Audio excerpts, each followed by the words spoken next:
Bonjour à toutes et à tous, merci de me rejoindre sur ce talk. Donc cet après-midi, on va commencer du coup avec une petite discussion autour des network policies et de ce qu'on peut faire d'autre pour sécuriser nos microservices dans Kubernetes. J'espère que vous avez bien déjeuné et que vous êtes en forme parce que ça va être un tantinet technique. Alors avant d'aller plus loin, on va commencer par remercier nos sponsors sans qui on ne pourrait pas être là, donc Alterway, Yvon et Smile. Merci beaucoup de nous accueillir sur cet event Cloud West. Je suis très content d'être là. Ensuite, du coup, notre agenda.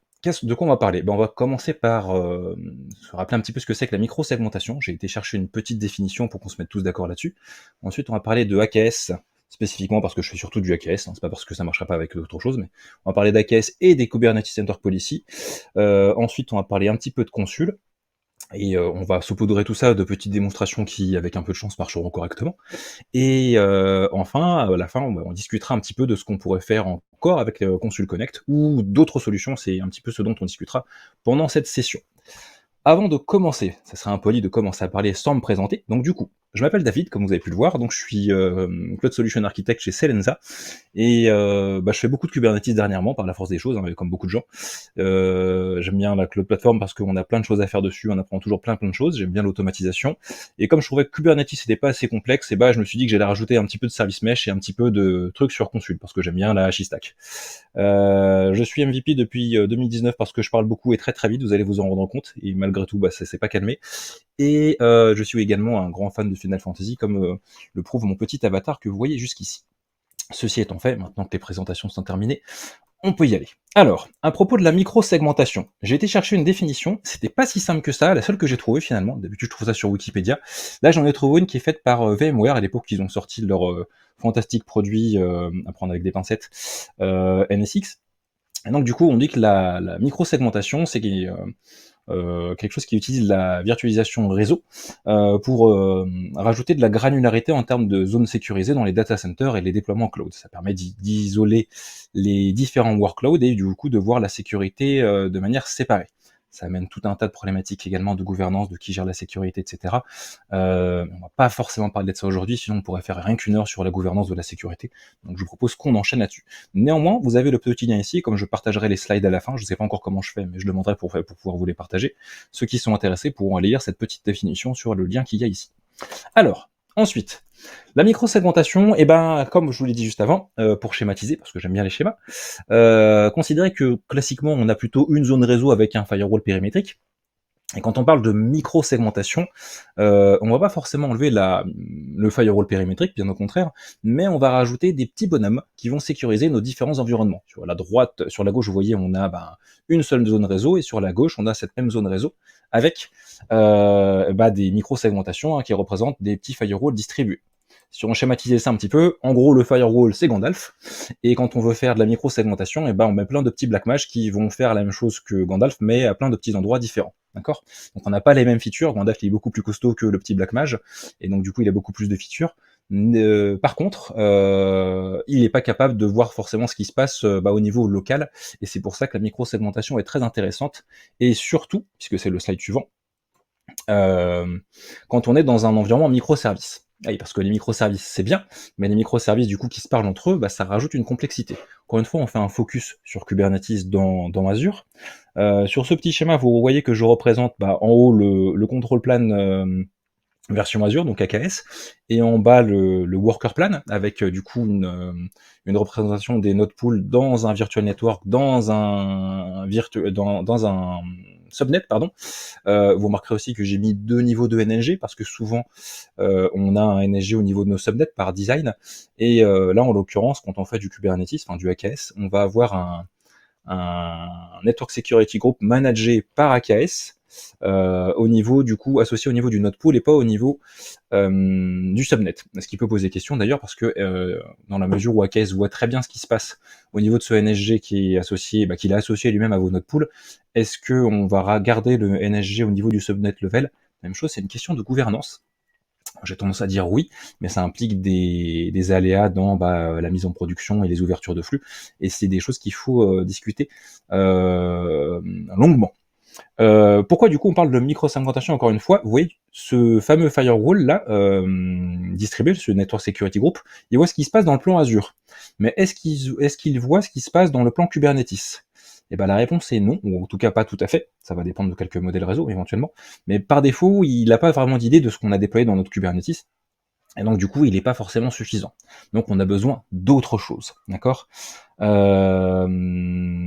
Cette autre chose, eh ben, vous avez compris, on va parler des network policies. Alors, qu'est-ce que c'est la network policy? Avant d'aller dans la network policy, on va juste refaire un tout petit focus sur la sécurité vision Kubernetes. Si vous avez jeté un coup d'œil à la documentation Kubernetes, ce que je vous engage à faire si vous ne l'avez pas fait, on définit la sécurité avec 4 C, le cloud, ou le data center d'ailleurs, le cluster, le container et le code. D'accord. Ce qui nous intéresse aujourd'hui, du coup, c'est pas nécessairement le cloud, ni le container, ni le code, c'est plutôt le cluster et les objets qui y sont associés, donc du coup, les fameuses network policies. Quand on regarde les topics qui sont définis sur chacun de ces areas de sécurité, on a à gauche, on a la cloud area, à droite, on a la cluster area, et ce qui nous intéresse, du coup, c'est dans la partie cluster, le petit truc qui est en gras, la partie network policies. C'est juste un petit appetizer pour vous montrer qu'il n'y a pas que ça dans la sécurité dans Kubernetes, mais je crois qu'il y a quelqu'un qui a fait un talk sur tout le menu de la sécurisation de Kubernetes. Donc je vais pas refaire son talk, on va juste nous focuser sur notre partie réseau au niveau du worker plan. Ok. Alors, c'est quoi une network policy? C'est un moyen natif, avec un point d'interrogation, d'isoler vos pods. Pourquoi je dis natif? Parce que c'est natif, mais en même temps ça l'est pas. C'est natif parce que ça existe dans l'API, c'est un objet à part entière, mais c'est intrinsèquement lié à ce qu'on appelle le Container Network Interface que vous installez au moment de votre cluster Kubernetes. Donc si vous êtes on-premise ou que vous avez déjà fait des installations, ça vous parle. Si jamais vous avez fait que du AKS ou des choses dans ce genre-là, en général c'est plutôt choisi pour vous. Côté Azure, on a deux choix. On a soit le Azure CNI, soit un truc qui est pas tout à fait un CNI qui s'appelle Kubenet, qui nous permet d'avoir une sécurisation, enfin une configuration réseau un peu minime. Il y a une troisième option qui est encore en preview, qui est le Bring Your Own CNI. Comme j'ai pas testé et que c'est pas non plus le sujet, on va pas trop en parler. Retenez ceci, la Network Policy, oui, c'est natif à Kubernetes en termes d'API maintenant, mais ça dépend vraiment de ce que peut vous fournir votre fournisseur de réseau dans Kubernetes. Et donc du coup, soit on prend Kubernetes, soit on prend Azure CNI dans Azure, et dans les deux cas, il faut bien spécifier au déploiement que l'on va activer les network policies, parce que si on ne le spécifie pas, Kubernetes il vous laissera pousser des définitions de network policies, mais elles marcheront pas, parce que on l'aura pas activé du coup au niveau de notre CNI, et du coup il considérera que ça marche pas. D'accord? Je vous ai mis en haut deux petits liens, encore une fois. Le premier lien sur la documentation Kubernetes, qui est un petit peu la référence dès qu'on fait du Kubernetes, il faut toujours aller jeter un coup d'œil dedans, elle est plutôt pas mal faite. Et en dessous, un GitHub fait par quelqu'un en particulier, qui a défini un certain nombre de recettes de network policies, et dont je me suis inspiré en toute honnêteté, je les ai pas inventées tout seul, et que je vous recommande si vous voulez commencer à faire un peu de micro-segmentation avec les network policies. Après, ceci dit, à la fin du talk, peut-être que je voudrais pas faire des network policies parce que je voudrais présenter d'autres choses. Alors, en termes de requirement, je vous ai déjà dit qu'il fallait l'activer au build time. Il faut choisir soit le fournisseur Azure, soit le fournisseur Calico si on est en Azure CNI. Si on est en Kubernetes, on n'a que le choix de Calico. Et d'ailleurs, au début, on n'avait pas le choix du tout, parce que Kubernetes, au début, ne supportait pas les network policies.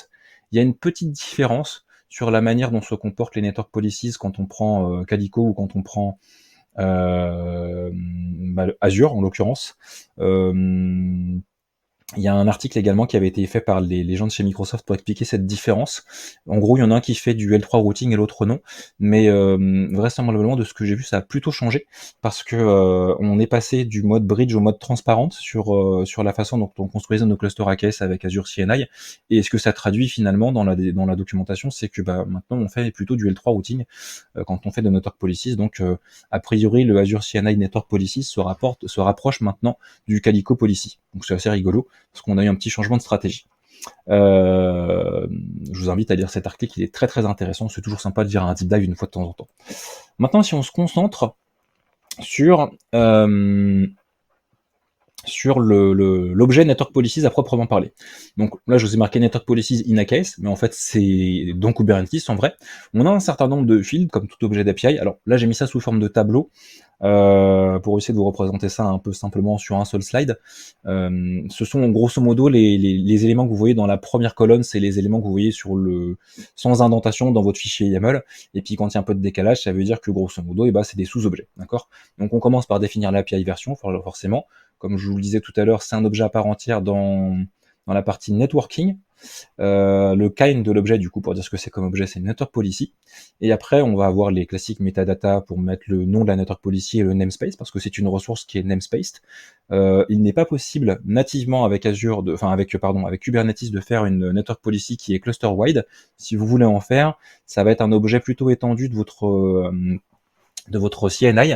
Par exemple, Calico fait des cluster wide network policies, mais ça implique d'ajouter un autre outil de ligne de commande qui est dans le cadre de Calico CTL, et c'est encore autre chose. Ok.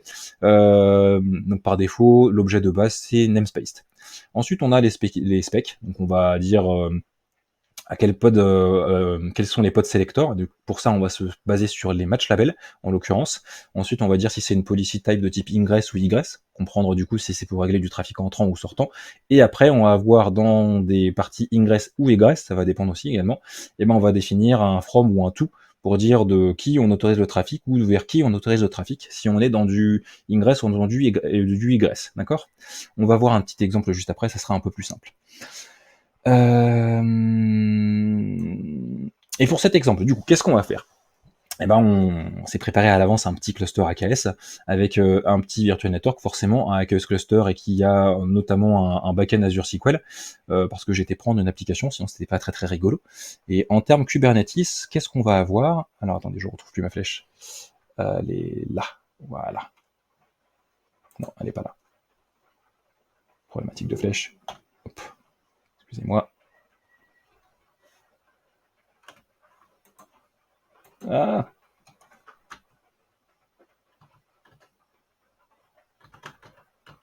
j'arrive. Voilà. Non, toujours pas. Alors, ça y est, j'ai retrouvé ma flèche. Voilà. En termes d'objets Kubernetes, excusez-moi pour ce petit intermède de confusion, on va avoir une application en mode microservice avec un front service que l'on va accéder, qui accède normalement à des backend API, qui eux-mêmes également accèdent au backend SQL. Et du coup, notre scénario, c'est de regarder comment est-ce qu'on peut sécuriser cette partie front pour qu'elle soit la seule à accéder à nos backends, et qu'il n'y ait pas autre chose. Donc comment est-ce qu'on va faire?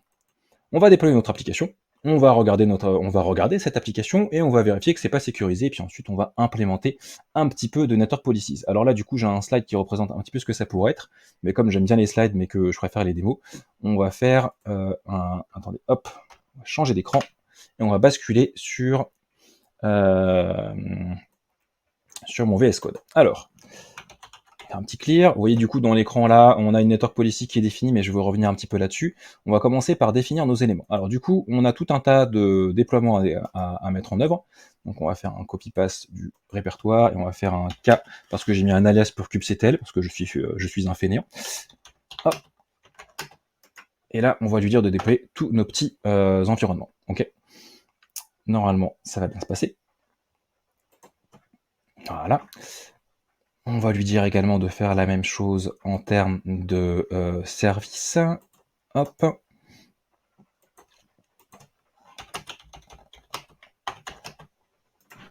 Hop. On a nos services. Je vais agrandir un petit peu ça, parce que ça nous fera plus de place. Voilà, alors, on va nettoyer notre écran. Donc du coup, tout à l'heure, je vous disais qu'on avait un service front et un service back qui sont répartis dans des namespaces différents.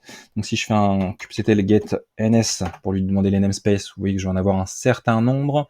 Et ceux qui nous intéressent, que j'ai créés au préalable et dans lesquels j'ai déployé, on a un web que vous voyez par ici, et on a un API que vous voyez par ici. Ok. Alors attendez, hop, on va lancer Zoom It au cas où on a besoin de faire des zooms. Voilà. Si je fais un contrôle, et non, c'est pas le bon écran, excusez-moi, hop. Voilà, ici on peut zoomer, comme ça vous voyez bien mieux mon écran si jamais il y a besoin. Donc du coup je vous disais, il y a bien un namespace web et un namespace API, vous remarquez que je les ai créés un peu à l'avance, j'ai triché. Et du coup si je fais un get svc pour dire que je vais chercher les services dans mon namespace web, je vais avoir mon service front. Voilà, vous remarquerez, même chose que cette fois-ci, on a bien un service qui s'appelle TreeViewer Service, de type load balancer, avec une adresse IP publique. Ok, et a priori, il expose le port 80. Donc ça veut dire quoi? Que si je prends cette adresse-là, que je la copie, que je vais chercher une fenêtre dans mon navigateur, que je vous la mets là, hop,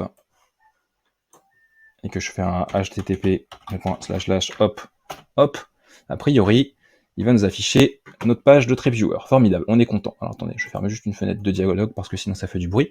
Un des services qui est en back-end, c'est le user profile que vous voyez là, qui nous affiche un profile. Un autre service, c'est le service trip qui nous affiche des trucs sur les voyages. Formidable. Alors du coup, là pour le moment, on accède à notre back-end, mais ce qu'on n'a pas sécurisé, ce qu'on n'a pas fait, c'est sécuriser tout ça. Comment je vais m'assurer que c'est pas sécurisé? Et ben je vous propose de créer un pod spécifiquement pour ça et de vérifier qu'on peut accéder à ce pod, enfin à notre service, à nos services back-end sans trop depuis autre part que du coup notre front-end. Donc pour ça on va faire un cas run pour dire qu'on va exécuter un pod. On va l'appeler test Cloud West. Moi image égale nginx, on lui spécifie pas autre chose, on lui spécifie pas de namespace, du coup il va aller dans default, et normalement, si tout se passe bien, et ben on pourra faire sur ce... On pourra essayer d'accéder à notre back-end depuis ce pod là, et on verra bien que du coup pour le moment c'est pas sécurisé. Alors du coup faisons un petit essai. Get pod, j'ai pas besoin de spécifier de namespace parce que je l'ai créé dans default et normalement il est là, il est running. Super. Alors comment est-ce que je fais pour vérifier, pour accéder à mes back-ends? Je vous ai dit que du coup j'avais un certain nombre de choses qui étaient dans le namespace API, d'accord? J'ai une commande pour ça que je vais vous afficher. En l'occurrence, là je fais juste get service. Je vous ai dit que du coup j'accédais à user profile et puis trips, d'accord? C'est deux services qui sont pas exposés directement, donc c'est bien que exposé depuis une adresse de type cluster IP. Néanmoins, je peux quand même y accéder à travers mon service exposé ou à travers un autre pod avec quelques informations. J'ai à ma disposition les informations faites par mes équipes de dev, parce que moi je suis pas le dev qui a fait ces containers là. Si je prends le user profile et que je vais voir dans le readme et que j'affiche du coup le readme en mode preview, parce que c'est un markdown, je vais récupérer une jolie commande qui me dit que je peux tester avec un curl, du coup, l'accès à ce service. Alors ça sera pas exactement la même chose, puisque moi et mon service, il s'appellera pas localhost, je vais pas le faire depuis mon service, depuis mon pod, je vais le faire depuis un autre pod visiteur qui est le pod test Cloud West. Donc du coup, il va falloir que je m'appuie sur le nom du service, qui ici du coup est user profile SVC. Il faudra que je spécifie bien sûr le namespace et que je spécifie également le port, et vous pouvez remarquer que moi, ici, mon port, il est pas en 80, il est en 80-80, il est en 80-82. Bon, très bien. Maintenant qu'on s'est mis d'accord là-dessus, on va essayer. Donc on va pas se connecter sur le pod directement, on va juste exécuter une commande, parce que du coup c'est un pod et il n'est pas exposé et on se connecte pas dessus directement, c'est un peu l'intérêt. Donc on va faire un cas exec pour lui dire qu'on veut exécuter une commande dans ce pod là. Voilà. On va lui faire un du coup curl, la commande qui était marquée là, donc c'est -i -x, get, et on nous dit que c'est entre simple code, très bien, http c'est pas localhost, je vous ai dit, c'est le nom du service, user profiles svc. Alors il y a une petite subtilité, quand vous êtes entre plusieurs namespaces, il faut rajouter le nom du namespace derrière, du coup il s'appelle .api, et ensuite c'est api /user. D'accord? Et donc si tout se passe bien, ah non, faut que je rajoute les ports, je vous ai dit que j'étais en 80-82, si tout se passe bien, normalement j'y accède. Et du coup il va me dire qu'il trouve quelque chose. Si jamais j'ai fait un truc qui foire, et ben ça marchera pas. Alors, tac tac tac tac tac, je me suis trompé, tac tac tac tac tac, parce que user profiles svc, Ça répond, mais il me dit qu'il a fait une erreur. Alors, host a terminé avec une erreur. Alors attendez, je vais essayer une autre commande, juste pour vérifier, pour voir que ça marche bien. Tac, tac, tac. C'est bien 80-82. Je l'ai bien tapé. Je l'ai bien tapé. Non, j'ai pas tapé au bon endroit. Si je tape ça au mauvais endroit, c'est ici qu'il faut que je tape 80-82. Voilà.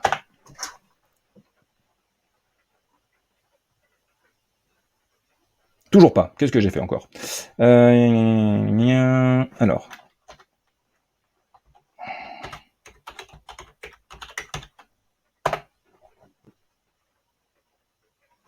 Ah.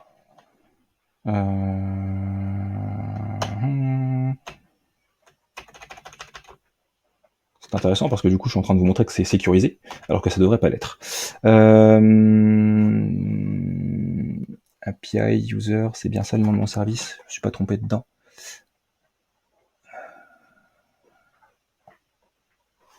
Alors.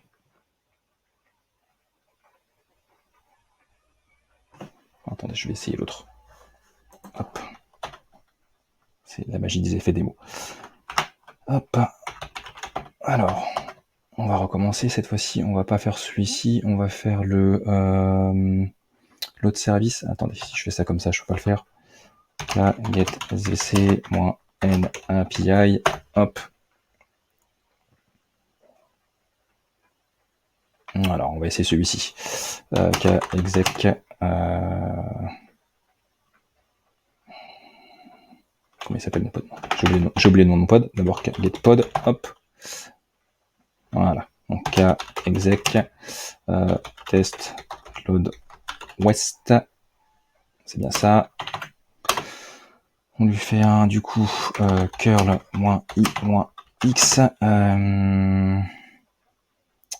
Get.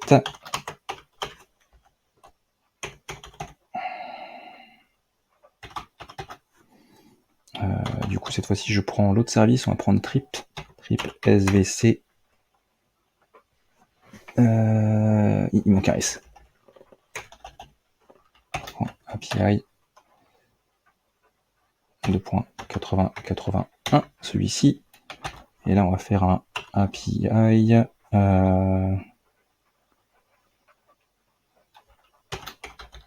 trips. Voilà. Et je check, c'est comme ça que ça s'écrit. Ouais.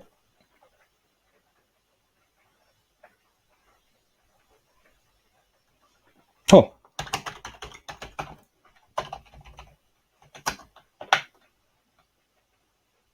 Ah, je suis trompé en écrivant mon nom de pod. C'est pas ça. Test. Ah si, c'est ça. Excusez-moi. J'ai mis un test en trop. Voilà.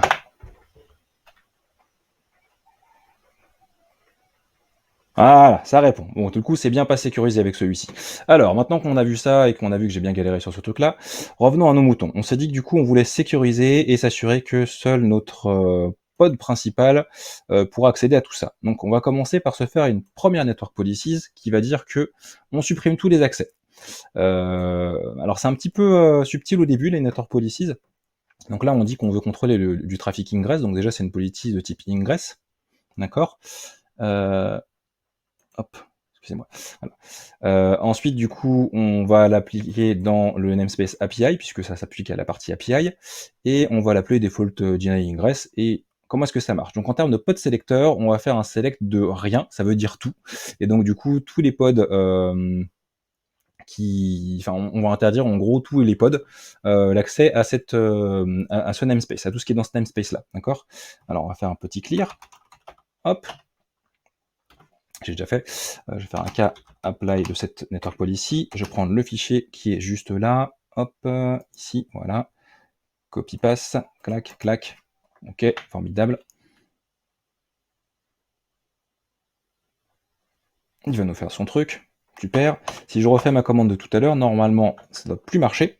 Et même également la partie, comme là j'ai tout interdit, normalement, mon OpenHAG va plus non plus marcher. Donc du coup, c'était la partie trips que j'ai cassée. Enfin non, j'ai tout cassé, là j'ai tout fermé. Donc là, du coup, normalement, vous voyez qu'il est en train de mouliner. On va le laisser mouliner tranquillement dans son coin. Et pendant qu'il mouline dans son coin, on va regarder de l'autre côté. Là, il nous dit que il n'arrive pas. Hein. Typiquement, là, tout à l'heure, on avait une API qui répondait. Là, maintenant, on n'a plus rien. Ça veut bien dire que ça marche pas. Mais pour le moment, le problème, c'est qu'on a également fermé le trafic pour le front. Donc, ce qui n'est pas très très bien. Donc, du coup, il faudrait le rouvrir sur le front de manière un peu plus granulaire. Donc, du coup, on va faire une autre network policies que vous voyez ici, qui va nous dire quoi? Et qui va nous dire qu'on va sélectionner comment est-ce qu'on peut fonctionner, toujours tout ça. Alors là, on en a un certain nombre, j'en ai fait 2 en fait, parce que j'ai 2 microservices qui doivent être accédés. J'ai le microservice Trips et le microservice User Profile, et donc du coup, je dois faire 2 network policies, d'accord? Donc on va regarder la première network policies, ici c'est User Profile, et du coup on l'appelle la network policies, on l'appelle Hello TripViewer Ingress API Profile, et du coup la deuxième on l'appelle Hello TripViewer Ingress Trip. C'est complètement aléatoire, enfin pas aléatoire, mais c'est moi qui ai choisi, vous pouvez l'appeler comme vous voulez. On la met encore une fois au niveau de l'API, et par contre du coup c'est un peu plus compliqué cette fois-ci. Comment est-ce qu'on fait pour dire qu'on autorise du trafic depuis quelque chose en particulier? Eh ben on va utiliser les labels qui sont présents sur notre déploiement, qui sont ici. Donc du coup, si on regarde notre déploiement, alors du coup, attendez, je vais garder ça ouvert là. Je vais prendre mon TripViewer qui est ici, et vous remarquerez que du coup, dans les labels, il a un app TripViewer. Alors attendez, c'est celui-là ou pas? TripViewer, deploy, ouais, c'est celui-là. Non, c'est pas ça que je voulais vous montrer, c'est voilà, c'est ici. Voilà, il a un app TripViewer et il a un namespace web, et c'est déjà pas mal. Alors du coup, si je regarde après à partir d'ici, j'ai un match label, tac tac tac, c'est pas le bon que je regarde. Namespace selector, tiers, front, donc j'ai une correspondance ici, trip insight, app trip insight. Je vous montre pas le bon truc depuis tout à l'heure, qu'est-ce que je vous montre? Namespace web, clac clac clac clac clac, comme quoi je me souviens. Ah voilà, on est par là. Hop, on va sélectionner du coup. Ah, c'est au niveau des namespaces que j'ai mis les trucs, pardon, excusez-moi, je me mélange. J'ai fait une network policy où j'autorise le trafic depuis le namespace. Donc, du coup, j'ai rajouté au niveau de mes namespaces qui sont là des labels, et c'est ici. Voilà, je vais mélanger. On peut faire les deux, hein. On pourrait très bien autoriser pas justement le namespace, mais plutôt les pods en particulier. Là, j'ai fait simple, j'ai dit le namespace front a le droit d'y aller.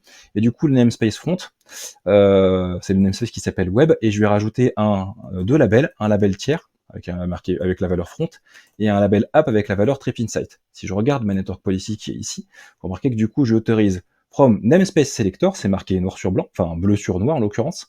Je prends les namespace qui ont les labels tiers front et app trip insight. Bon, maintenant qu'on s'est mis d'accord là-dessus, on va faire un copy-paste, on va appliquer ça, et on va vérifier que ça marche. Donc on va faire un k apply,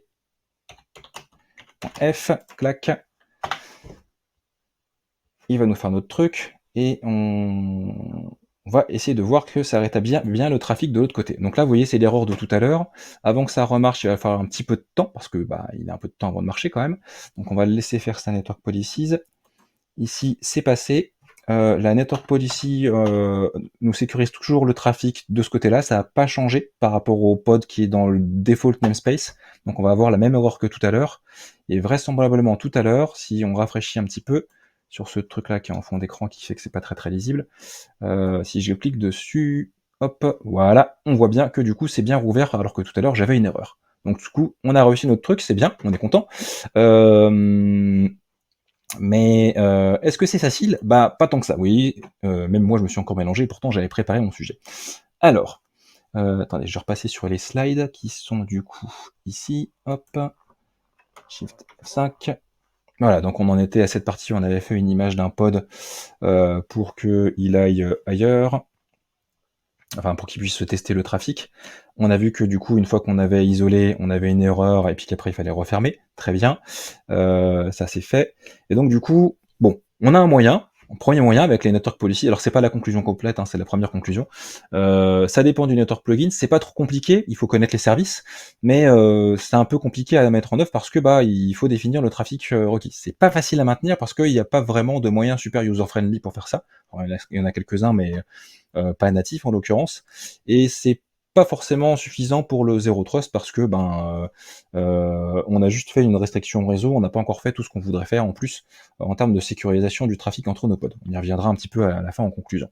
Bon, ça marche, mais en gros on se dit que ça suffit pas. Alors du coup on va regarder autre chose. On va regarder un truc qui s'appelle Consul Connect, qui, comme son nom l'indique, est un élément de Consul, dans la partie HashiCorp. Et donc du coup, Consul, c'est un service mesh. Un service mesh, euh, c'est un truc qui nous permet de rajouter une couche de sécurité réseau de service à service pour faire tout un tas de choses assez sympathiques, comme par exemple du MTLS ou encore de la sécurisation, et surtout avoir un contrôle plane dédié. Ce qui est assez sympathique avec Consul, en l'occurrence, c'est qu'en plus il est par défaut multi-cloud. Donc c'est assez intéressant, on n'est pas obligé d'utiliser celui-ci en l'occurrence, hein, mais j'aime bien Consul pour d'autres raisons. On va du coup regarder d'autres moyens qui nous sont présentés par Consul pour sécuriser nos environnements. Et avant d'aller plus loin, juste pour que vous sachiez, si jamais vous voulez pas faire du Consul et juste prendre un autre service mesh, on a, comme pour beaucoup de choses dans la communauté Kubernetes, on a un truc qui s'appelle SMI, donc le Service Mesh Interface. C'est un standard qui est défini et dans lequel du coup on définit comment doit fonctionner un service mesh. C'est-à-dire que c'est pas chaque service mesh qui a son propre implémentation. Rassurez-vous. Ce que je vais vous définir après qui s'appelle les intentions dans Consul, c'est un objet qui est défini dans le SMI et qui permet de sécuriser les services entre eux à travers un service mesh. Et du coup la partie définition d'objet côté service mesh, que ça soit Consul ou Linkerd ou un autre, a priori, s'il respecte bien les spécifications SMI, vous allez retrouver vos petits. Ok. Si vous voulez faire un service mesh qui est en dehors de votre cluster Kubernetes et qui permet aussi de faire du service mesh multi-cloud, Consul est un concurrent sérieux. Ok. Ok, enchaînons.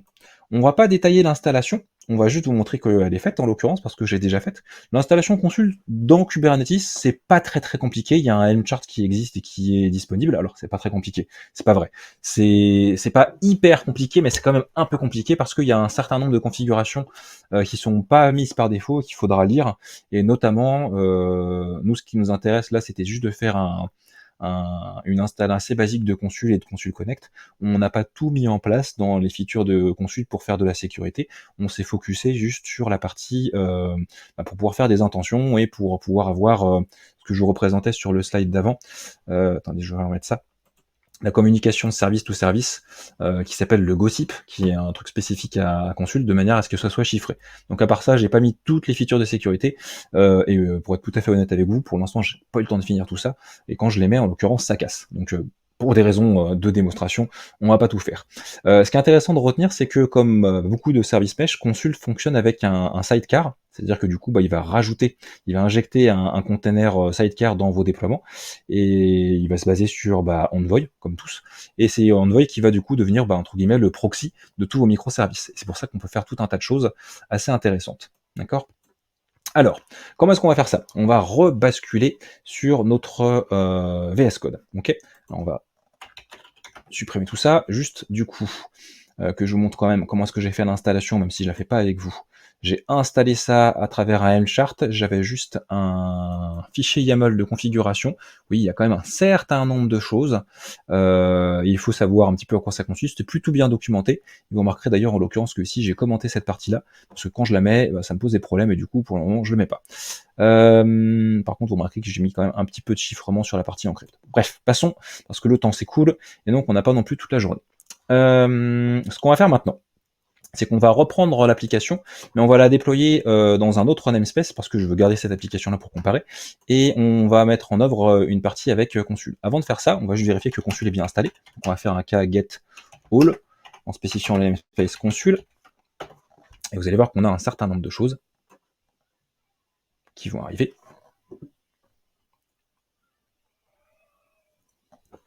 Voilà. Donc on a des réplicasets, on a des services et tout, formidable.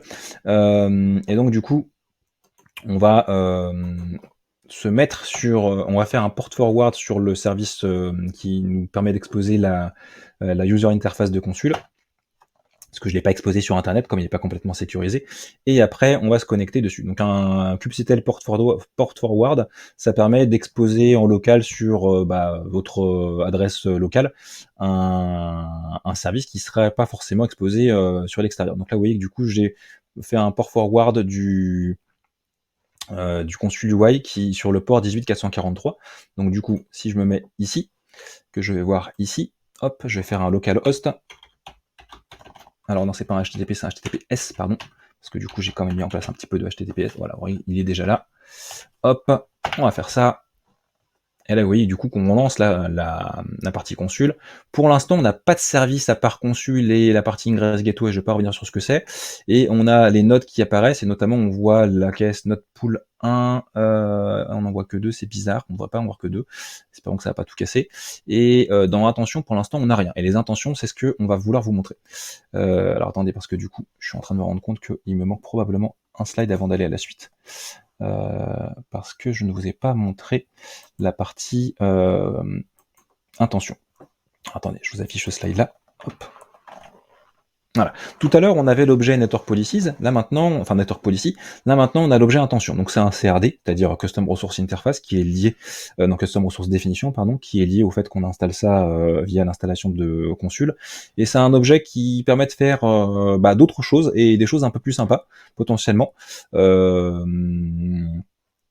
Notamment, du coup, on va toujours avoir un nom. Par contre, on peut pas le mettre en termes de namespace parce que c'est une feature payante de Consul. Il faut avoir la version Enterprise. C'est pas trop grave. Et par contre, regardez, du coup, en termes de destination, c'est un peu plus simple. Destination et source. Et on va sélectionner le service par son nom. D'accord? C'est ça qui est intéressant. Et les destinations, et les sources, pareil, on va sélectionner les services. Après, on va avoir un certain nombre de permissions et on peut être assez granulaire dans ce qu'on peut autoriser, notamment avec soit un pass particulier au niveau 7, du coup, en termes réseau. Pardon. Soit au niveau même méthode d'API, si jamais on veut aller jusque-là. Donc il y a des tas de choses qui sont assez intéressantes. On peut pas aller jusqu'à ce niveau-là de granularité en termes de sécurisation avec les network policies. Donc ça, c'est un truc qui est hyper important. Maintenant que j'ai vu ça, hop, on va faire un échappe ici, on va se remettre là-dessus. Donc ça, c'est bon, c'est prêt, ok. On a déployé notre environnement, on a montré pardon que Consul était là. On va faire un clear ici et on va déployer notre environnement. Vous remarquerez que du coup, dans mes kubectl manifeste, j'ai un certain nombre de choses. J'ai des services. Hop, je vais commencer par là. Copy paste, apply, f, hop. On va laisser faire ça. Et ensuite, on va faire la même chose pour les déploiements. On va attendre qu'il est fini ici. Voilà. Hop. K, apply, F, clac. Alors, qu'est-ce qu'il y a de différent par rapport à tout à l'heure sur ces déploiements? On va juste jeter un petit coup d'œil quand même pour s'en convaincre.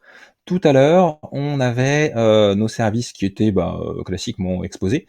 Là, si je regarde, allez, prenons celui-ci, vous remarquerez que du coup, nous avons au niveau des templates, là, on a des annotations et on a le HashiCorp consul hashicorp.com connecting inject true, ça veut dire qu'on va faire l'injection.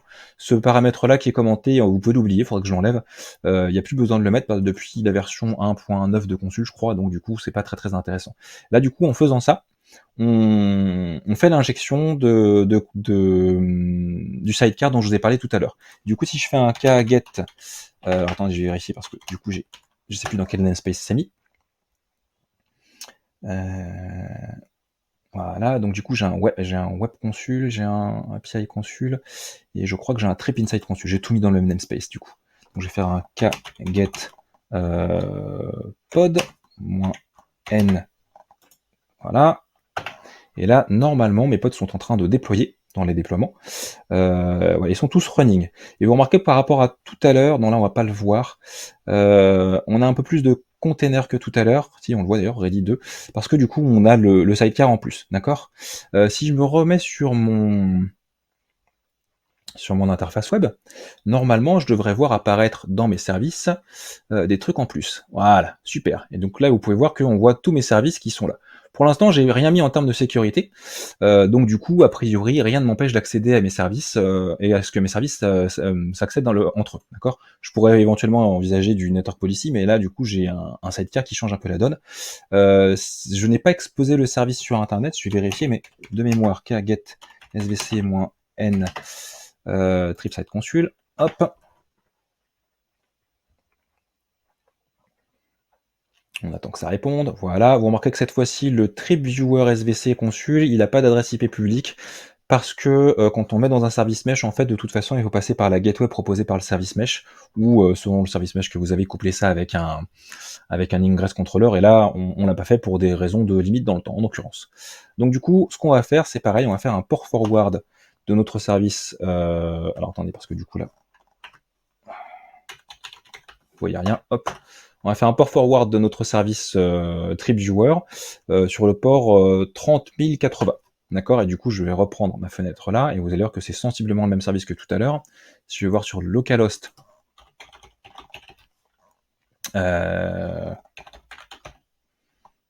localhost, le point, non c'est pas ça, c'est ça, 3080, tout se passe bien. Voilà, on a le même service que tout à l'heure. Quand on appuie ici, on voit le dernier trip. Quand on voit user profile, on voit la même chose. Pour l'instant, il n'y a pas de micro-segmentation. On est embarqué dans un service mesh et tout le trafic passe par les proxy envoy, mais on n'a rien rajouté de plus. Alors du coup, maintenant, on va rajouter un peu de sécurisation, parce que sinon c'est pas marrant. On va regarder du coup, dans cette partie-là, j'ai un petit répertoire qui s'appelle Zero Trust, et je vais faire une intention qui commence par faire un denial. Même chose que pour les network policies. C'est sensiblement la même chose, sauf que du coup c'est un peu plus simple cette fois-ci. On a destination étoile, source étoile, et on dit que l'action c'est deny. Bon, là pour le coup c'est pas plus compliqué que ça. On va faire un copy-paste, on va appliquer ça. Alors pas dans cette fenêtre-là, ici, hop. Apply, -F, hop. Voilà. Et si je me remets sur la fenêtre ici, je vais aller voir sur consul, et normalement, on devrait voir apparaître des intentions en plus, sauf si j'ai raté quelque chose. Non, on la voit pas, j'ai raté mon truc. Alors, il est où? Deny all created, et je la vois pas dans mon interface web. C'est bizarre ça. Service, ils sont là. Intention. Alors, qu'est-ce que j'ai fait? Pourquoi je vois pas mes intentions?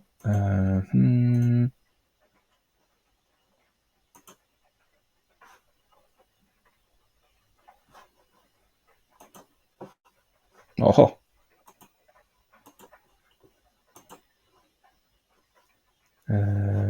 Tac, et j'ai quoi comme intention là?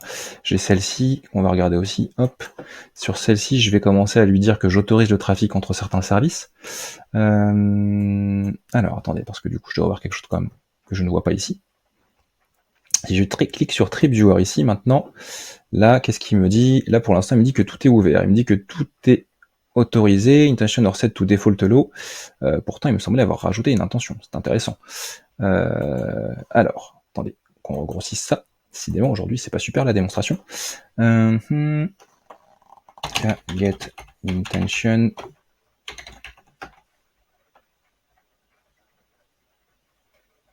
Ah pardon, c'est pas ça, c'est service intention, tant pour moi.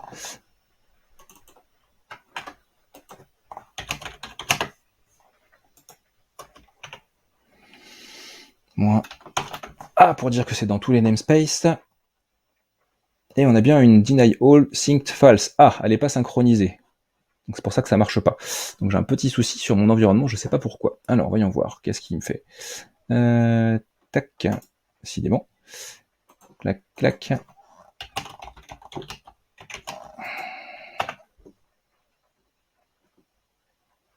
Qu'est-ce qu'il me dit cette fois-ci? Unchange. Ah, alors attendez, j'ai une petite idée là-dessus. Get.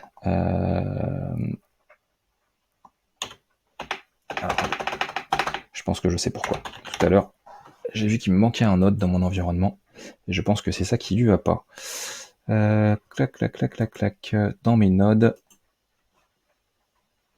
il me manque un cluster, il manque un node pool, et du coup, ça veut dire que mon consul ne marche pas correctement. Ah, j'ai pas vérifié ça, c'est pas bien. Du coup, ça risque de nous poser problème. Alors, c'est pas grave. C'est pour ça que j'ai des captures d'écran au cas où. Si j'allais voir juste par contre sur le cluster, je pense que si je vous montre ça, vous allez comprendre pourquoi ça marche pas. Je vais vous expliquer parce que c'est rigolo, mais on va pas faire de debugging parce que le temps passe encore une fois. Alors, hop, on se met sur notre environnement, on va regarder un petit cluster Kubernetes qui est par ici, si ça finit bien de charger.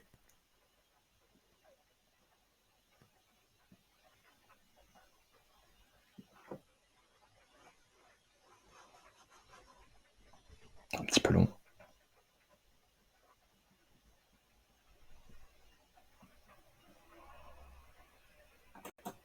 Hop, il est là. Donc du coup, on va se servir de l'explorateur graphique de Kubernetes qui est à notre disposition.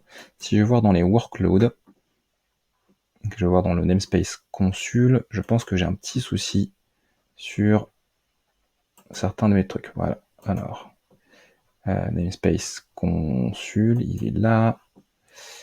Consul ingress gateway, non, c'est pas très grave ça. Consul controller, consul injector, Redis 2, c'est intéressant. Hop, réplique asset, parce que je crois que j'ai un stateful set normalement qui doit traîner sur consul. J'en ai 3. Alors c'est intéressant parce qu'il a l'air de dire que tout va bien ici. Et pourtant, moi je vois que 2 nodes. Donc je sais pas pourquoi. J'ai un truc qui s'est pas comporté correctement. Bon, c'est pas très grave. On va pas insister, c'est un truc qui se débug relativement facilement, il faut juste regarder pourquoi, et c'est vraisemblablement lié au fait que je fais du start-stop de mon cluster, ce que vous ne devriez pas faire en prod, mais c'est pas grave. Ne le faites pas comme moi sur une démonstration, et vous n'aurez pas de problème. On va rebasculer sur... Alors non, avant de basculer sur mes slides, si jamais on avait été plus loin, l'intention telle qu'elle est censée être définie, du coup on va lui dire que cette fois-ci on autorise le trip viewer à accéder à Trips API, et user API également, j'ai mis dans l'autre sens, d'ailleurs j'ai mis dans les deux sens, et TripViewer a utilisé à accéder à la partie user API. Vous voyez, du coup en termes de définition, c'est quand même un peu plus explicite, on parle de service à service. Ce qui est par contre assez intéressant quand même à noter, c'est que c'est pas au niveau du service que l'on fait l'onboarding de Consul, enfin du service mesh, c'est bien au niveau des containers, enfin au niveau des pods, d'accord, à ce niveau-là. Et du coup, ici, on est dans notre déploiement, template, et c'est ici qu'on fait la notation. C'est pas au niveau du service. Pourtant, par contre, une fois qu'on l'aura fait, ça sera par rapport au service qu'on verra cette différence. Ce qui est assez intéressant à retenir si jamais vous vous posez la question. Ne le faites pas au niveau du service, ça ne marche pas. Par acquis de conscience, on va juste appliquer notre network, notre intention. Hop.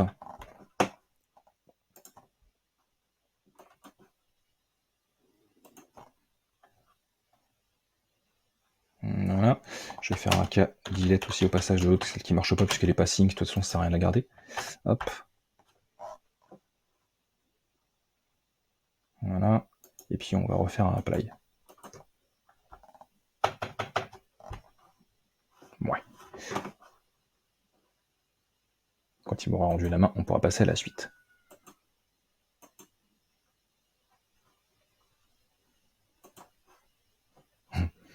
Marche pas aujourd'hui. Très bien. Il n'a pas voulu.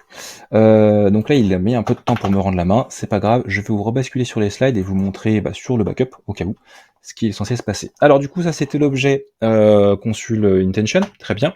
Ça c'était un autre exemple avec un autre service en l'occurrence. Comment est-ce qu'on autorise des services entre eux. Donc encore une fois, c'est un peu plus simple à gérer puisqu'on parle de service à service. C'est assez intéressant.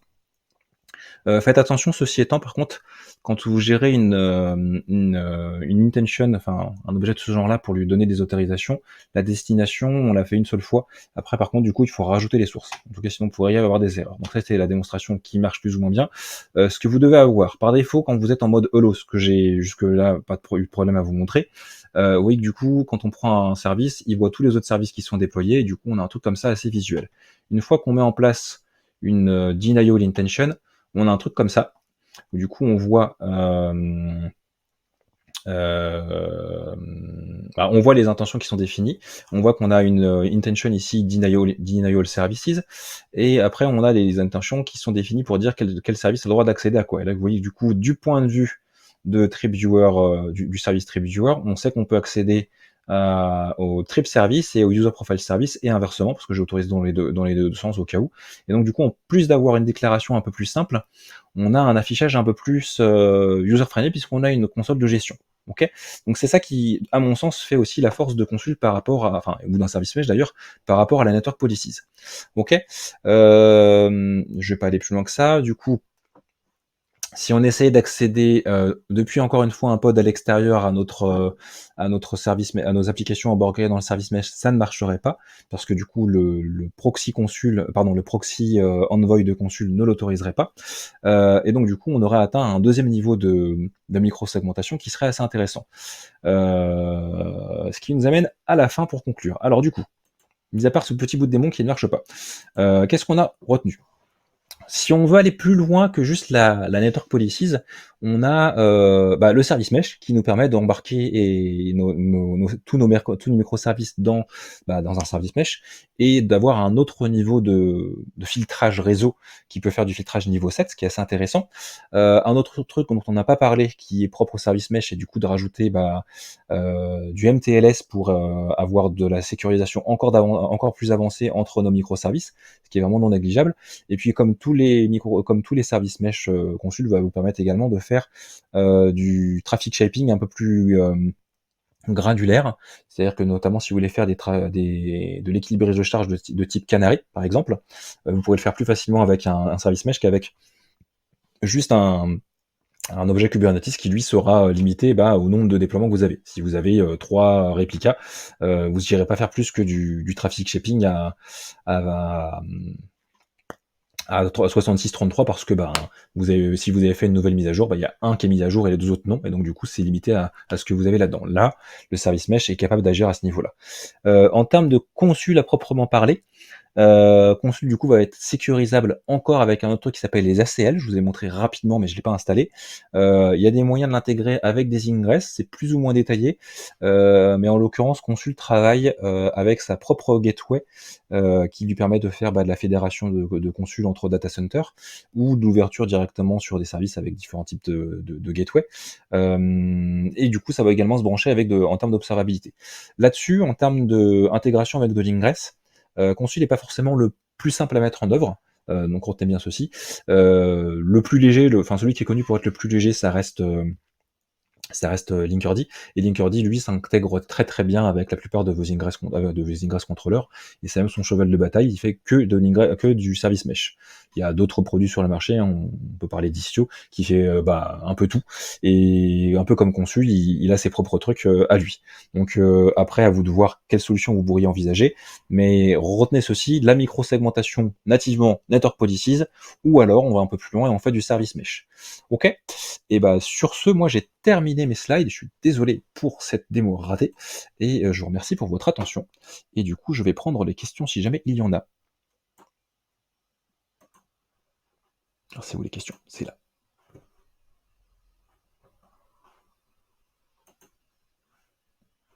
Pas de questions?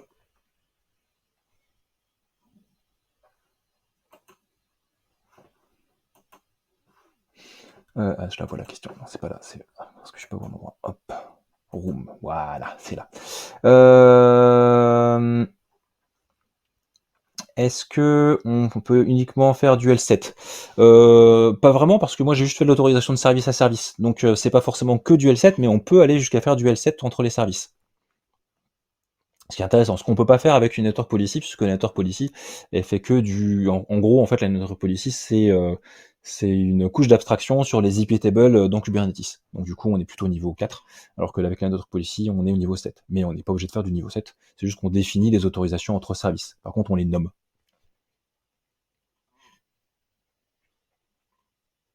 D'autres questions?